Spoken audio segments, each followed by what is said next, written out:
The Great Gospel of John, Volume 1. Second day in Sishar, Chapter 77. At Sishar, the Lord and the troublemakers, the commander's dark thoughts about mankind's depravity. Jonel indicates trust in the Lord. He shall do it in his time. Upon these words, many who earlier had moved to this spot during the talk with Simon Peter now thronged towards me, clamouring for signs, saying, "If you could work signs before the blind, who have no knowledge or understanding, and hence cannot evaluate them, then do them also before us. If they are genuine, then we also shall believe on you. But if they are false and bad, then we shall know what it leaves us to do, because we are initiated into all things." Say I, "Good.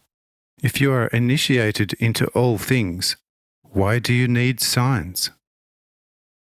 If you are so wise as to pretend to God's wisdom in all things, then you shall recognize it anyway, whether I teach the truth or not. What for the signs then? But there have already, these last 3.5 days, been signs of a most extraordinary nature aplenty, for whose authenticity hundreds of witnesses stand here. If these don't suffice you, then no new ones shall suffice your malicious hearts either. Hence, be gone from here of your own accord, if you don't wish to be removed by force." Cry those being dismissed, "Who will, who can, and is allowed to remove us by force? Are not we the lords of this place, living and trading and working and ruling here as citizens of Rome? We can indeed remove and drive you out at once, but not be removed by you, simple-minded Galilean, as would please you. And we command you in full authority to leave this town by midnight, as we are fed up with your hanging around." Say I, "Oh, you blind fools! How much longer do you wish to live by your full authority?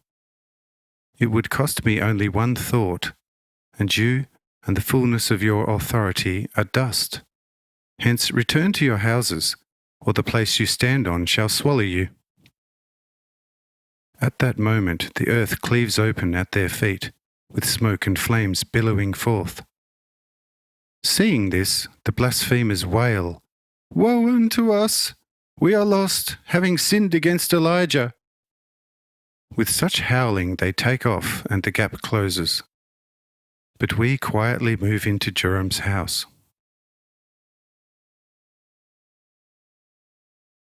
As we all enter the chambers of Iriel and Joram's house, everything there is ready for the evening meal. I bless it, and all are seated at the tables, close to 1,000 in all. All eat and drink, praising the superb flavours of food and wine, being happy and of good cheer.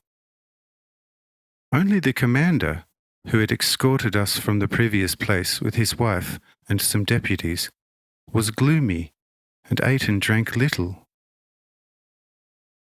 Jonel came and sat next to him to ask the cause of his somberness.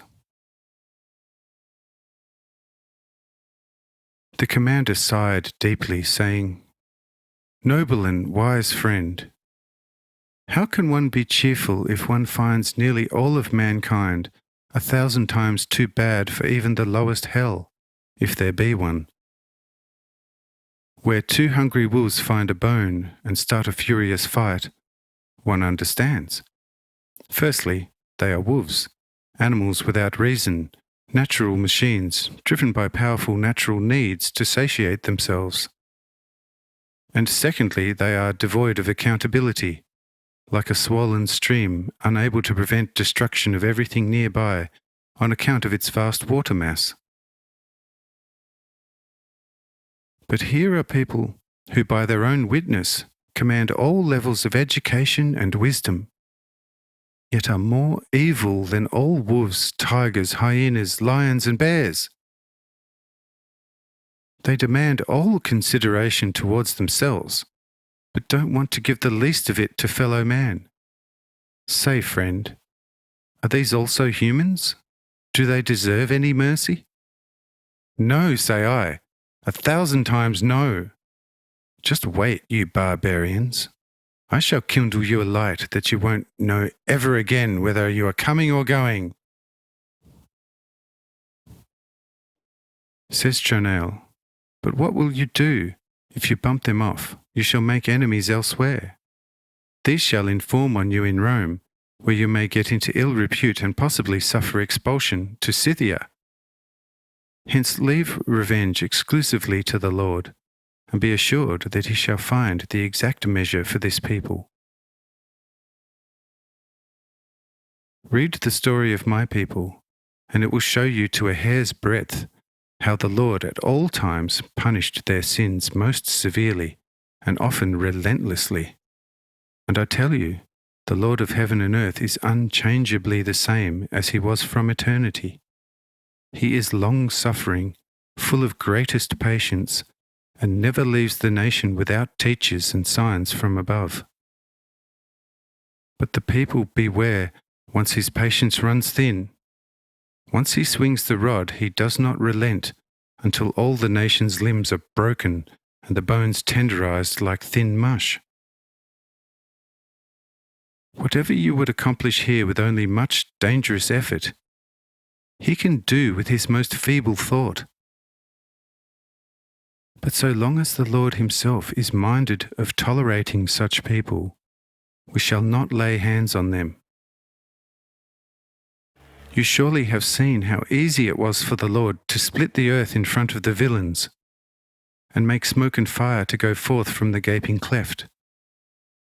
To him it would have verily been just as easy to convert these blasphemers to dust and ashes. But it pleased him to just frighten them and beat them to retreat. If it suffices the Lord, let it suffice us. For he alone knows how to at all times find the right measure. But if the Lord is visibly well disposed whilst amongst us, even showing some joy in us few, why should we be sullen and sad? Be happy and of good cheer, and glad of God's grace, leaving everything else to him.